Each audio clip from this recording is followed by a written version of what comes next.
महोदय, मी आज अगदी म्हणजे समाजाला हिलावून टाकणारा आणि भविष्यात सुद्धा याचे अनेक धोके असलेला विषय आपल्यासमोर मांडतोय. अध्यक्ष महोदय, बऱ्याच बाबी असे असतात की आपण विधानमंडळामध्ये कायदे बनवतो, पण बरेच जण असतात की कायद्यांचा गैरफायदा घेतात.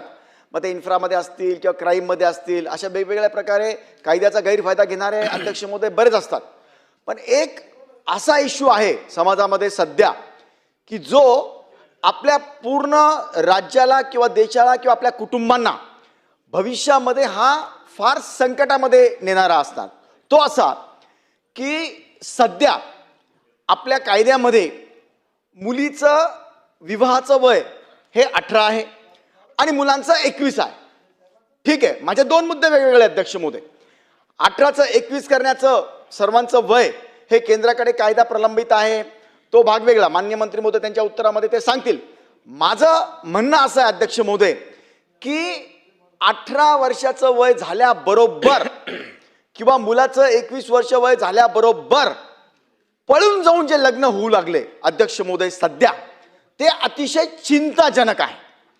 आणि ते याच्याकरता आहेत की वय वर्ष 18 म्हणजे नुकतेच 12वी पास जास्तीत जास्त ते मुलं मुली झालेले असणार आहे अध्यक्ष महोदय. मुलगा सुद्धा काही कमावता 21व्या वर्षामध्ये अजून तुम्ही आणि मी कधी बघितलेला नसेल अध्यक्ष महोदय.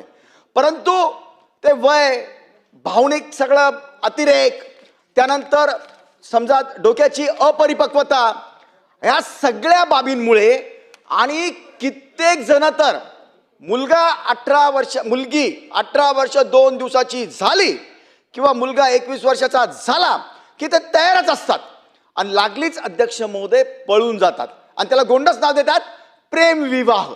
प्रेमविवाहाला हरकत नाही आहे अध्यक्ष महोदय, हरकत कुणाची असणार नाही, असायला नाही पण पाहिजे. परंतु अध्यक्ष महोदय, पळून जाऊन लग्न करणं ह्याला काय प्रेम म्हणतात का? म्हणजे आपल्या आई वडिलांनी आपल्याला इतकं लहानपणापासून प्रेम दिलं, म्हणजे आई वडिलांच्या प्रेमाला लाथ मारायची आणि आपण पळून जाऊन लग्न करायचं. आई वडिलांना समजून सांगितलं पाहिजे की मी प्रेम करतोय, खरं प्रेम आहे माझं. आई वडील चेक करतात अध्यक्ष महोदय. काय चेक करतात? की हा मुलगा बरोबर कमावेल की नाही. मुलगी तर घरातनं जाते, मुलगा तो त्याच्या घरी राहील किंवा आणखीन कुठे राहील अध्यक्ष महोदय. परंतु मुलगी घरातनं एकदा निघून गेली की तिला अनंत समस्यांना तोंड द्यावं लागतं.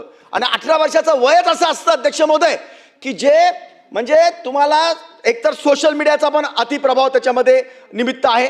नो डाऊट की आई वडिलांच्या पण काही चुका असतील, परंतु अध्यक्ष महोदय आपल्याला काही कायद्याच्या फ्रेम्स बनवावे लागणार आहेत. 18 वर्षाच्या नंतर जर मुला मुलींना लग्न करायचं असेल, लग्न कुणाचंही असो, विवाहाची नोंदणी सरकारकडे केल्यानंतरच लग्न त्यांनी केलं पाहिजे अध्यक्ष महोदय. 18 वर्षाचं वय झालं, तुम्ही पळून चाललेत आणि तिथून ते लिहितात PI ला तिथल्या लोकलच्या की आम्ही आता येतोय आणि मला माझ्या आई वडिलांकडनंच जीवे मारण्याचा धोका आहे.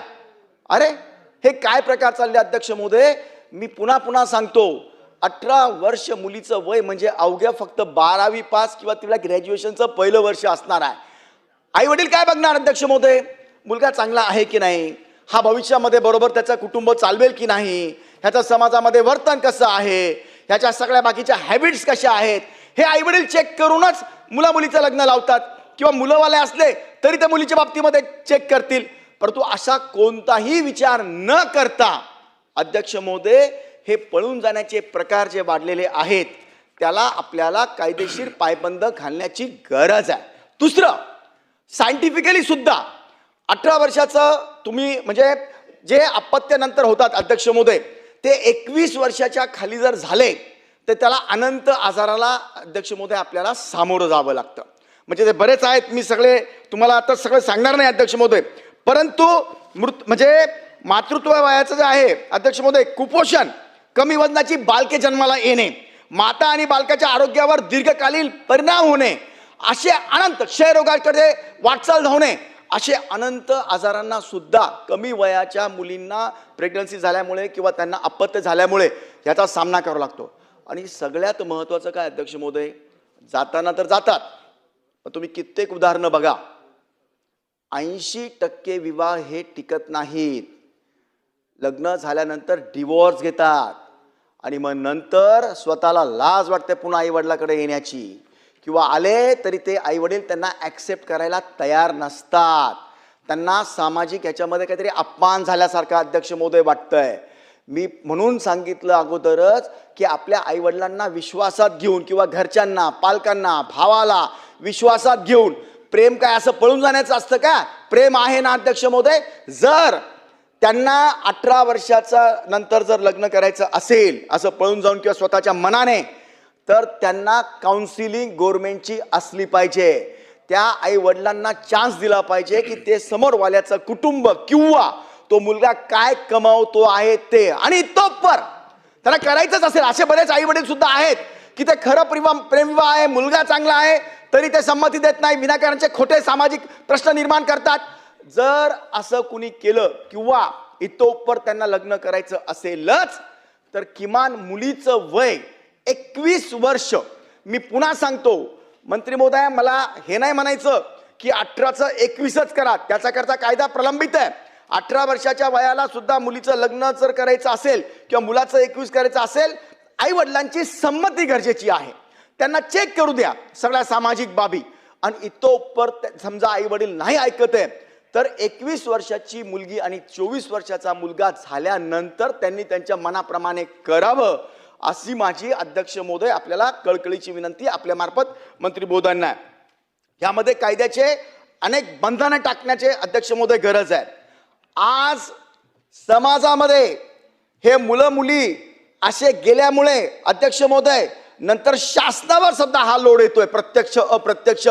कारण नंतर त्यांच्या रोजगारांच्या संध्या बघा, नंतरच्या आरोग्याच्या समस्या बघा, अनंत प्रॉब्लेम ह्या आपल्या शासनाला सुद्धा अध्यक्ष महोदय सहन करावे लागतात.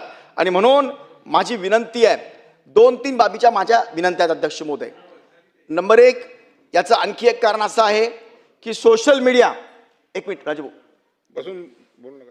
अध्यक्ष महोदय, यामध्ये सोशल मीडिया सुद्धा जबाबदार आहे. या निमित्ताने माझी पुन्हा विनंती आहे की 18 वर्षापर्यंत ज्यांना मोबाईल वापरायचा असेल त्यांनी परवानगी घेऊन शिक्षणापुरतं किंवा अशा गोष्टींची त्यांना परवानगी दिली पाहिजे. विनाकारांचं दिवसभर ते स्क्रोल करत असतात अध्यक्ष महोदय, कामाचं ना धामाचं दिवस त्यांचा त्याच्यामध्ये बर्बाद होतो, शिक्षण बरोबर होत नाही आणि मग त्या सोशल मीडियावरनं अशा सगळ्या बाबी सुचतात. म्हणून माझी विनंती आहे, किमान 16 तरी करा.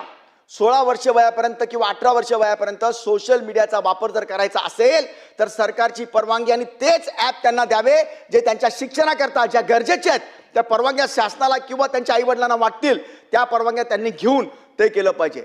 आणखी एक मुद्दा अध्यक्ष महोदय, थोडं मी या निमित्ताने या सभागृहाच्या माध्यमातून आईवडिलांना सुद्धा सांगेल किंवा घरच्यांना सुद्धा सांगेल. झालंय काय अध्यक्ष महोदय, आता सध्या समजा मुला मुलीने सांगितलं की बाबा किंवा पप्पा जे काय असेल किंवा माझ्याबरोबर चला आपण दुकानात जाऊन मला असं असं खरेदी करायचंय चला, तर ते काय सांगतात, किती पैसे लागणार आहे बेटा? 500 रुपये. हे 700 घे पण मला नेऊ नको. घरात यांना बोलायला वेळ नाही आहे. मुला मुलीबरोबर आई वडिलांचा आता सर्व संबंध अध्यक्ष महोदय त्यांचा जो म्हणजे भावनिक घेणं देणं होतं, चर्चा होत्या, या संपल्या अध्यक्ष महोदय. आणि म्हणून तुम्ही जर बघितलं आता सध्या समजा आता फिरायला एक तर आई वडील आणि मुलं बरोबर जाण्याचा प्रमाण कमी झालंय.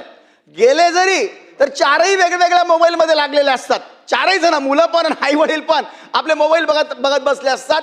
आपल्या चर्चा कमी झाल्या, आपसी प्रेम कमी झालंय. प्रेम हे आपल्याला अपेक्षित असतंच, ते आई वडिलाचं असो की कोणतंही असो अध्यक्ष महोदय.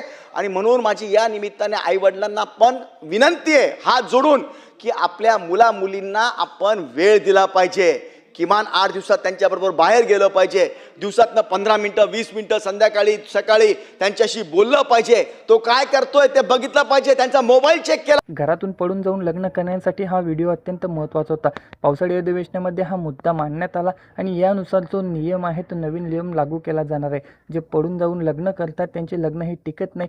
या कारणाने सरकारने आता नवीन नियम जाहीर केला आहे. लग्नाचं जे वय आहे ते वाढवण्यात आलेलं आहे आणि सोबतच जे आळंदी किंवा असे कोणतेही ठिकाण असते जिथे मुलगा मुलगी जाऊन लग्न करतात आणि त्यांना जे मॅरेज सर्टिफिकेट ते सहजरित्या प्राप्त होतात, ते यासंबंधी सुद्धा सूचना देण्यात आलेल्या आहेत. यांना जे मॅरेज सर्टिफिकेट तुम्ही उपलब्ध करून देताय ते आता बंद करण्यात यावे. कारण ज्यांनी समाजाच्या माध्यमातून परवानगी घेऊन लग्न करतात त्यांना मॅरेज सर्टिफिकेट मिळायला 15 दिवस ते 1 महिन्याचा कालावधी लागतो, परंतु यांना एका दिवसात हे सर्टिफिकेट मिळतं.